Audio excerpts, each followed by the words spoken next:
name is Gail Anning. My student number is 452014897. This recording is for assessment purposes only and is for assessment task 2 for communications cluster sustainability.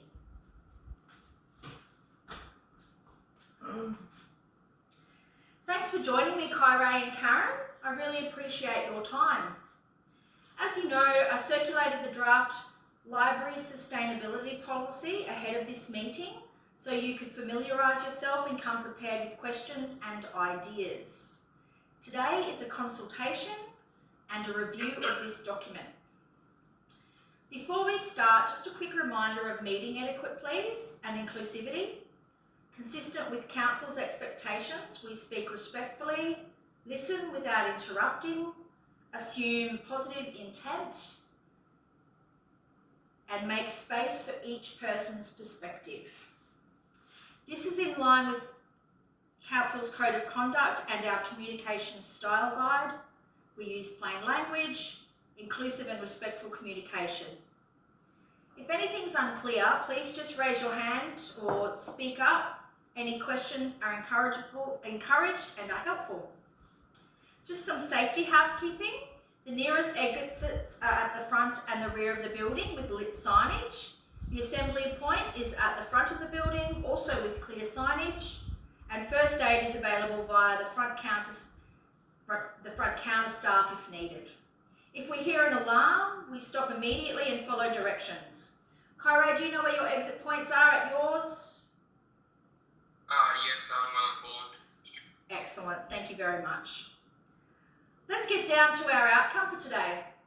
Ideally, we come to an agreement on improvements that make the policy easy to implement for staff, credible to the community, and strong enough for executive approval, including how we'll communicate and train staff and how we'll review performance. Before I walk through anything, just briefly, what will make this meeting worthwhile for each of you? Karen? Ideally, I would like it to be easy for staff to understand and easy to communicate. Kyrie?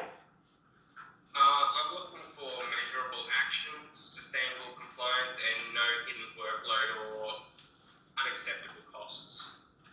Perfect. So Karen, clarity and easy engagement.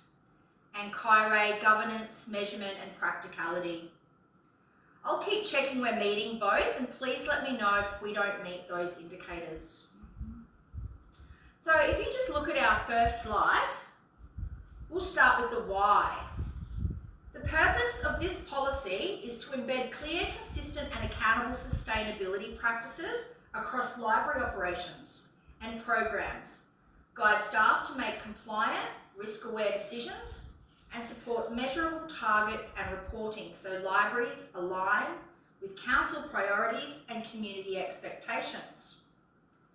When we say sustainability, we're using the 3 Ps: people, planet and profit. So people is safe work practices, capable staff, positive community outcomes, and planet is less waste, fewer single-use plastics, and reduced environment impact. Profit is better value for money through whole of life decisions and less reactive maintenance. Whole of life, as you both know, is from the very, very beginning to the very, very end. This supports our library strategic direction by strengthening sustainable service delivery, responsible spending, reduced operational risk, and visible community leadership. So our day-to-day operations match council priorities and community expectations. A sustainable culture benefits us because it creates a shared vision and responsibility. People aren't guessing what good looks like. It improves consistency, strengthens decision-making, and supports public trust. The risks are mostly change-related. For example, our staff may worry it's admin extra, or suppliers may limit options. That's why I've built this policy around short templates, coaching, and a practical exception pathway so that these changes are actually doable.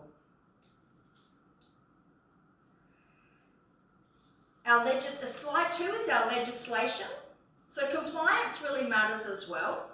The policy aligns with relevant legislation and organisational requirements, including environmental and workplace health and safety obligations and local government governance. In our draft, the related legislations include the Environmental Protection Act 1994, Workplace Health and Safety Act 2011 from Queensland, and the Local Government Act 2009. We're also using Cookshire Council Community Plan from 2021 to 2031 and the Cookshire Library Strategic Plan to mould this policy. Before I move into the objectives and procedures, Karen, does that why feel message friendly to you? Yes, I think the policy has kept the why message simple and positive. Great, thank you for your feedback. Kyrie, does the compliance framing feel strong and at high enough level for you? I believe it does. It's important that we can show evidence of improvement using effective reporting because this policy is in alignment with legislation. Great. That's exactly where the SMART objectives and the KPIs come in. So, our SMART objectives for the 3 Ps. Here's what I believe success looks like. These are our SMART objectives across the 3 Ps. I'll keep this concise and then we'll stress test the how later. So people, improve safety and capability through clear procedures and training outcomes. By 31st of December 2026, we'd like to achieve 100% completion of training for all library staff. For planet, we'd like to reduce landfill waste and significantly reduce single-use plastics in programs by 40% before the 30th of June 2027. For profit, we'd like to ensure 100% purchases over $2,000 include a documented whole-of-life value assessment and reduce reactive maintenance costs through better planning by the 30th of June 2027.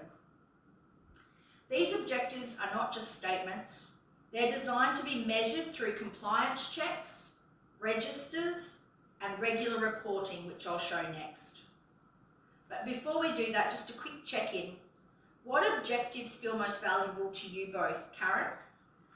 Plastic reduction is visible and good for reputation, but it can be hard when suppliers are limited.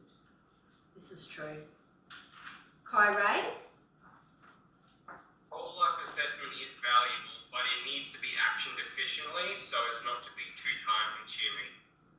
Perfect. Those are the 2 issues that we'll address directly in the procedures, supplier logistics and avoiding admin burden. I'm going to show how I intend to coach the implementation now of this new policy to our staff. I'll explain this is the way I teach staff in plain language with practical steps. Karen, I'll also flag key messaging points. And Kyrie, I'll highlight governance controls and reporting. Please refer to the visual aids that I've sent you with the draft policy. This one here.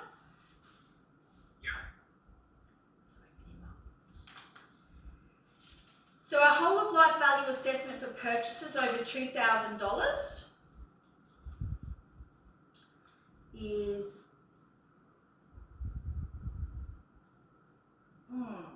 can't seem to get that one to come up. I will just hold this one up for you to have a look at.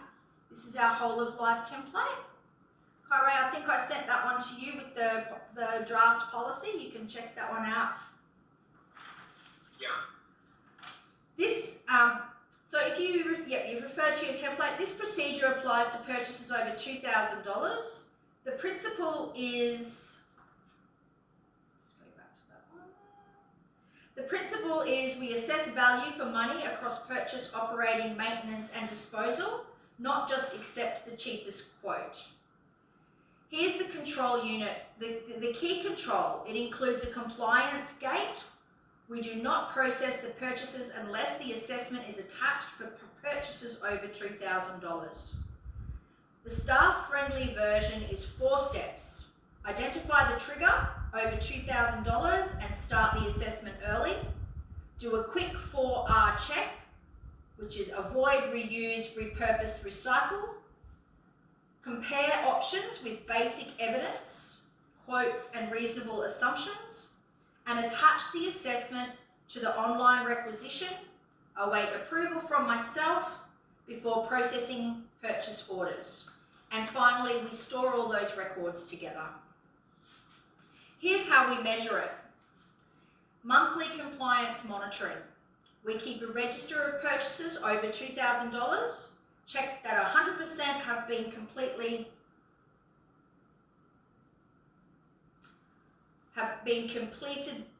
have the assessment completed, and report numbers, exceptions, and any necessary corrective actions.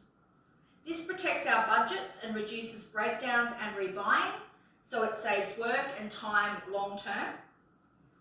Then Cairo, when you think of efficiency, what is your acceptable time burden per assessment? Are we talking 10 minutes, 30 minutes or more? Honestly, it needs to be quick, 15 to 20 minutes max. Great, I agree. Let's set the expectation that once staff are trained, it's a 15 to 20 minute process to keep quality, adequate control without overwork. To do this, I'll provide a worked example, a short wording bank for justifications, and a simple how-to guide. Do you agree that that preserves governance while keeping workload realistic? Yeah, as long as the evidence is sufficient. Great, adequate evidence, that's what we'll coach for. So our second procedure is a sustainable events and program checklist, which is also with your visual aids. This is the practical tool staff will use for every program event, and the procedural change is simple. Complete the checklist before purchasing or booking items. It requires assigning an event lead so responsibility is clear, and then it guides staff through catering, equipment decorations, waste stations, transport and preferred suppliers. During delivery, we set up waste stations and signage, simple props like no single-use plastics and please sort waste, and use refillable jugs and the event kit where feasible. Exceptions are handled transparently. If something non-compliant happens, we record what it was, why, whether it was avoidable, and the corrective action plan that we will use next time. So KPI-wise, our KPI indicators are 100% checklist completion, reaching a quota of 90% of program events free from single-use plastics by the 31st of March 2026, and we report quarterly, reviewing this in the next 6 months. A little example may be we're holding a school holiday program and a story time with a craft session attached with giveaway bags and morning tea provided. The checklist prompts us to avoid plastic wrapped giveaways or balloons, so we endeavour to use reusable supplies where possible, or recycled bag products. Ooh, what's happened here? Just have a little look at this. Something going on with the Zoom. Just wait for the array to come back online. Must be our internet connection. With us, Kyrie? Yeah, I'm back. Sorry about that, bad internet. So we're doing a story time. We endeavour to use reusable supplies where possible or recycled paper bags. We also use bio glitter and no plastic in the craft activities, and set bins out with clear signage. It's not always going to be 100% achievable or perfect, but it's doing our best to remove the common waste triggers within the program and the wider community. We also use reusable cups and plates and no single-use plastics for our catering orders. Another example is if the event lead is sick or becomes unavailable, the contingency is that the event checklist and event kit is easy to use and will support relief staff to be able to continue with delivery, avoiding cancellation of planned events. These procedures are excellent contingency plans for when things don't go as expected or unforeseen problems arrive. So Karen, if the staff are going to adopt this, do you think our wording and tone feel sufficiently positive and practical? Yes, the use of community pride and small changes language is good. Also, I'll edit the checklist to be easy to use and visual. Great. I'll keep the message simple, like small changes, big impact, and make the checklist layout easy to scan and use. I know you're a visual person, Karen, and so are others on our team, so thank you for that feedback. Also, I would like to add a few bring your own bottle or cups signs to the kit. Maybe 2 or 3 to place around the venue. But that'd just add to the cost, wouldn't it? Can't we just write the signs on paper or cardboard as we need them? Not if we're aiming to reuse things. One-off cost will be worth it in the long run. Actually, Kyrie, I could see where you're coming from, ensuring we don't purchase unnecessary items, but I kind of agree that in this instance, purchasing reusable signs will be more cost effective in the long run. Would you be okay with us maybe providing one reusable sign to encourage people to bring their own cups and bottles, and we place it at the entry or next to the water dispenser or the drinking taps? Yeah, one sign should be sufficient. We could also use a bring your own refillable water bottle line in the posters and advertising to make sure people know ahead of attending events. That's a really good idea. No point having a whole heap of signs promoting using your own refillable water bottle if people don't bring a water bottle. I agree. That's a really good point. I'll ensure that's added to the event checklist. Is that acceptable to you, Kyrie? Yeah, letting people know before the event is better than having multiple signs around the venue. Just in regards to purchasing, what if suppliers don't have sustainable alternatives or the costs blow out? That's a realistic risk, Kyrie. Thanks for raising it. We'll use the exception recording process and add one governance safeguard, I think. We'll report the number of exceptions and collate reasons quarterly so we can address patterns like supplier habits and repeated delays or price hikes. And from there, we'll adjust our preferred suppliers if necessary. Karen, do you think that keeps public messaging credible? Yeah, it does. Because we're aiming to remain transparent. Kyrie, do you believe that satisfies any oversight? Yeah, because it's reportable and it's measurable. Thanks, Kyrie. I know you're a number person, so your feedback is invaluable in this respect. Okay, so let me check I've explained it clearly enough, everybody. Karen, if you were event lead and a support staff member asks, what do I do differently for events tomorrow? What might you say? Make sure you used a checklist before ordering anything. And check with me if you are unsure or have any questions. Exactly. And Kyrie, if you're asked, what's our control for highest value spending, how would you possibly answer that? We now use whole of life assessments consistently for purchases over $2,000. Perfect. That's the effective simplicity that we want. All right, with our implementation plan, now we'll go over that. We've had this slide up for a while. That's okay because of our last error. Our implementation plan is where we'll make adoption easy. We'll roll out with a short staff communication summary and templates with the assessment and checklist, training a 20-minute walkthrough of both templates plus brief refreshers at team meetings, and monitoring. So monthly reporting for the excess of $2,000 purchases and purchase register, and quarterly reporting for event compliance and plastics reduction. We'll focus on regular reviews and continuous improvement.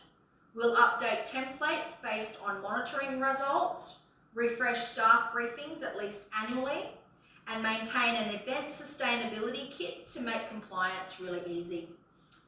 And throughout, we'll communicate in line with organisational communications expectations, respectful, inclusive, plain language, and consistent messaging so staff feel supported and not policed.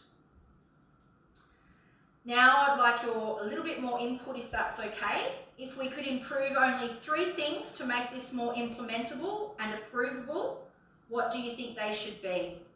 Well, firstly, a one-page summary. Secondly, strong visuals and consistent wording. And thirdly, a simple why it matters message. Clear ownership, who checks for the compliance, a short dashboard summary, and thirdly, I'd say ensure exceptions are tracked. Great. I think we can create a win-win solution here. Karen, you can lead the one-page staff comms summary and wording consistency.